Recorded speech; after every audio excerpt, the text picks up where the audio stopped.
Hello everyone, welcome to our channel. सबसे पहले मैं आप सभी को आज गणतंत्र दिवस की ढेर सारी शुभकामनाएं देना चाहूँगी।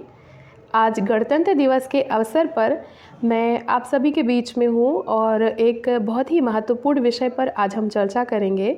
आप में से बहुत सारे मेरे व्यूअर्स हैं जो कि महिलाएं हैं, उनके कमेंट्स आ रहे थे कि वो ससुराल से तैयारी कर रही हैं और कैसे वो अपनी तैयारी को कंटिन्यू करें, क्योंकि ससुराल में आपको समय भी कम मिलता है और बहुत सारे लोगों के घर वाले जो हैं सपोर्ट नहीं करते हैं।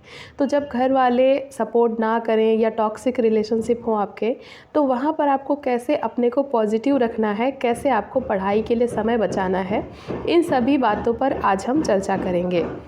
तो पहली बात तो ये है कि अगर आपने अपना ये लक्ष्य चुना है कि आप शादी के बाद भी अपनी पढ़ाई को कंटिन्यू रखना चाह रही हैं और अपने जीवन में कुछ बेहतर करना चाह रही हैं, तो सबसे पहले तो मैं आपके इस जज्बे को सलाम करना चाहूँगी कि विषम परिस्थितियों में होते हुए भी आप इन चीज़ों को करना चाह रही हैं, तो ये बिल्कुल काबिले तारीफ़ है आपके लिए। और कहते हैं ना कि जहाँ पे चाह है वहाँ पे राह है, तो अगर आप चाहते हैं तो रास्ता भी निकल आएगा। तो आज हम कुछ चीज़ों के बारे में बात करेंगे जो कि अगर आप अप्लाई करते हैं तो शायद आपकी थोड़ी सी मदद हो सकती है। पहली बात ये है कि आप अपनी पढ़ाई का जो समय है वो 2 घंटे का स्लॉट सबके उठने से पहले का और 2 घंटे का स्लॉट सबके सो जाने के बाद का लगाइए, क्योंकि आप अपना गोल पाना चाह रहे हैं तो आपको इतनी थोड़ी सी एक्स्ट्रा मेहनत करनी पड़ेगी। आप 4 से 6 के बीच में 2 घंटे का स्लॉट लगा सकते हैं और अगर आप सबको थोड़ा सा जल्दी खाना पीना खिला देते हैं तो आप 9 बजे से 11 बजे के बीच में जो है एक स्लॉट 2 घंटे का आप आराम से लगा सकते हैं। तो इस तरीके से आपके 4 घंटे तो ये निकल जाएंगे। दिन के समय पर जब आप काम करती हैं वहाँ पर आप ऑनलाइन स्टडी का सहारा ले सकती हैं। ऑनलाइन वीडियोस को आप अपने बगल में काम करते हुए किचन में, चाहें तो आप ईयरफ़ोन का इस्तेमाल कर सकती हैं।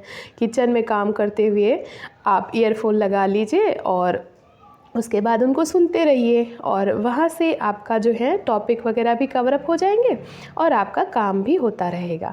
तो मल्टीटास्किंग आपको थोड़ी बहुत करनी पड़ सकती है और मुझे पता है कि जितनी भी व्यूअर्स मेरी वहाँ पे देख रही हैं ये सभी के सभी मल्टीटास्किंग में माहिर हैं। तो आप सभी लोग के लिए ये कोई बहुत बड़ी बात नहीं है, आप इसको बहुत आसानी से कर सकते हैं।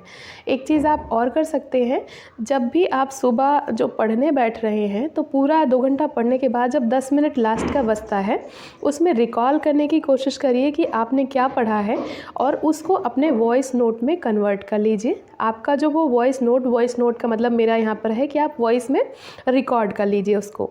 तो उसको जब आप रिकॉर्ड कर लेंगी उसको भी आप काम करते समय पे सुन सकती हैं और चूँकि वो आपके खुद के पढ़े हुए नोट्स का एक तरीके से सार रहेगा, उसका निचोड़ रहेगा, तो वो आपको रिकॉल भी हो जाएगा पूरा का पूरा चैप्टर और जो है आप आसानी से इसको कर सकते हैं। पूरे सिलेबस को एक साथ कवर अप करने की कोशिश मत करिए, उनको छोटे छोटे टॉपिक में डिवाइड करिए, छोटी छोटी यूनिट्स में डिवाइड करिए, छोटे छोटे टॉपिक्स में डिवाइड करिए और टॉपिक वाइज छोटा छोटा करके डेली अपने को टारगेट दीजिए। आपके पास समय अभी पर्याप्त है। अभी जो आपकी नोटिस आई हैं यूपी पीजीटी की, यूपी एचएससी की, तो असिस्टेंट प्रोफेसर का एग्ज़ाम जो है अप्रैल में होगा और पीजीटी का एग्ज़ाम आपको पता है कि जून में होगा। तो समय आपके पास पर्याप्त है। तो आप छोटे छोटे टॉपिक को डेली अगर करेंगे तो आप आसानी से चीज़ों को जो है बेहतर तरीके से कर पाएंगे। एक चीज़ आपको और करनी है जो कि शायद आपके लिए हेल्पफुल हो, जो कि मेरे लिए बहुत हेल्पफुल रही थी। जब मैं इंटरव्यू की तैयारी कर रही थी, मैं उस समय का बात कर रही हूँ। मैंने रिटन की तैयारी अपने घर से करी थी और इंटरव्यू के समय पर मेरी शादी हो गई थी, तो मैंने उसकी तैयारी ससुराल से करी थी और मेरे लिए भी बहुत मुश्किल था क्योंकि साथ में मुझे जॉब भी करनी थी। पीजीटी की उस टाइम पे मेरी ज्वाइनिंग हो चुकी थी, तो जॉब और न्यू मैरिज और ये सारी चीज़ें जो है मैनेज करना मेरे लिए बहुत मुश्किल हो रहा था। तो जब बहुत ज़्यादा मुश्किल हो रहा था तो मैंने अपने पार्टनर से बात करी। आप लोग भी ये चीज़ कर सकते हैं। हैं कि आप उनसे बात करिए, आप उनको समझाइए कि आपका लक्ष्य क्या है। आपको थोड़ा-सा अगर एक्स्ट्रा टाइम मिलेगा तो आप कुछ बेहतर कर सकते हैं।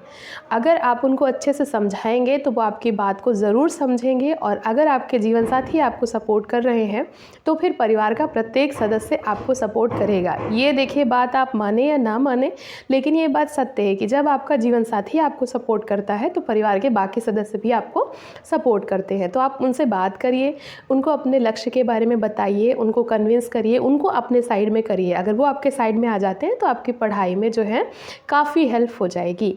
कुछ लोग की ये क्वेरी है कि उनके पास संसाधन कम है, मतलब आर्थिक कुछ समस्याएं हैं जिस वजह से उनके पास कम संसाधन है, कम बुक्स ले सकते हैं, तो वो लोग क्या करें। तो उसके लिए आप ऑनलाइन बहुत सारे मटेरियल हैं जो कि पीडीएफ में आपको अवेलेबल हैं। जैसे मैं अपने नोट्स की ही बात करूं तो आपको पूरा पीजीटी के नोट्स जो है मेरे फ्री ऑफ कॉस्ट टेलीग्राम पे मिल जाएंगे। इसके अलावा मैंने पूरे के पूरा पीजीटी का जो कोर्स है उसको बिल्कुल फ्री में करवा रखा है। यूट्यूब पे प्लेलिस्ट में पड़ा हुआ है, पीजीटी फुल कोर्स के नाम से प्लेलिस्ट है, वहाँ से आप इसको पूरा का पूरा कवर अप कर सकते हैं। यूपीएचएससी के लिए भी आप इग्नू का देख सकते हैं, वो सारी चीज़ें जो नेट में आपके हेल्प करी थी वो सारी चीज़ें आप देख सकते हैं। तो फ्री ऑफ कॉस्ट बहुत सारा मटेरियल अवेलेबल है। अगर आप किताबें थोड़ा कम ले सकते हैं तो बिल्कुल भी टेंशन की बात नहीं है।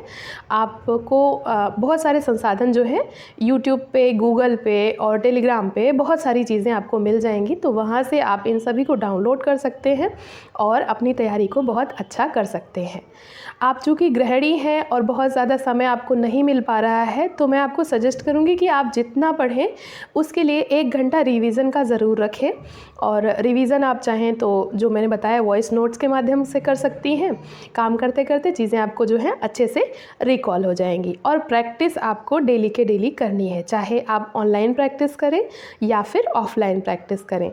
अगर आप पीजीटी के लिए तैयारी कर रही हैं तो एक टिप्स मैं आपको ये देना चाहूँगी कि आप OMR शीट जो होती है उसका प्रिंट आउट जो है आप किसी भी अपने घर के सदस्य को बोल सकती हैं, वो आपको निकलवा के दे देंगे और OMR शीट पे आप प्रैक्टिस करना शुरू करिए। उससे आपको फ़ायदा ये होगा कि जब आप एग्ज़ाम हॉल में जाएंगे तो आपकी OMR पे पहले से ही प्रैक्टिस रहेगी और वहाँ पर आप जो है प्रश्नों को जो गोला भरने में गलती होती है, कई बार होता है ना कि B का C गोला भर दिया या गोला भरते समय पे छूट गया, तो ये जो गोला भरते समय पे गलती होती है वो आपसे वहाँ पर नहीं होगी और आप उसको अच्छे तरीके से और कम समय में कर पाएंगी। तो ये सारी चीज़ें हैं, अगर आप इनको फॉलो करेंगे तो डेफ़िनेटली आपको हेल्प होगी। और अपने आप को पॉजिटिव बनाए रखना है, किसी की बातों में बहुत ज़्यादा किसी की बातों से इफ़ेक्ट नहीं होना है। परिवार में बहुत सारे सदस्य होते हैं, बहुत सारी तरीके की बातें बोलेंगे, बहुत सारे लोग नेगेटिव भी बोलेंगे कि ये क्या कर लेगी, और बहुत सारे लोग पढ़ाई करते हैं और ऐसी बातें जो है नेगेटिव बातें भी बहुत सारे लोग बोलेंगे। आपको सबको जो है एकदम से अवॉइड कर देना है, एकदम से अनसुना कर देना है। बस आपको फोकस करना है अपने गोल पर, और ये चीज़ ध्यान रखनी है कि आपने जो डिसाइड किया है वो आपको करके दिखाना है। आपको बिल्कुल सन्नाटे में तैयारी करनी है, किसी को कुछ भी दिखाने की, किसी को कुछ भी बोलने की, बताने की ज़रूरत नहीं है। जब आप सफल होके आएंगे तो आपकी सफलता खुद ही सबको शोर मचा करके बोल देगी कि आप क्या हैं और आप क्या कर सकती हैं। तो बिल्कुल इस बात को आप मान के चलिए और अपने को पॉजिटिव रखते हुए अपनी तैयारी को कंटिन्यू करिए। आई होप आपको ये सारी बातें जो है आपकी तैयारी में मदद करेंगी। ऐसे ही पढ़ते रहिए, अपने गोल की तरफ आगे बढ़ते रहिए। वीडियो देखने के लिए थैंक यू सो मच।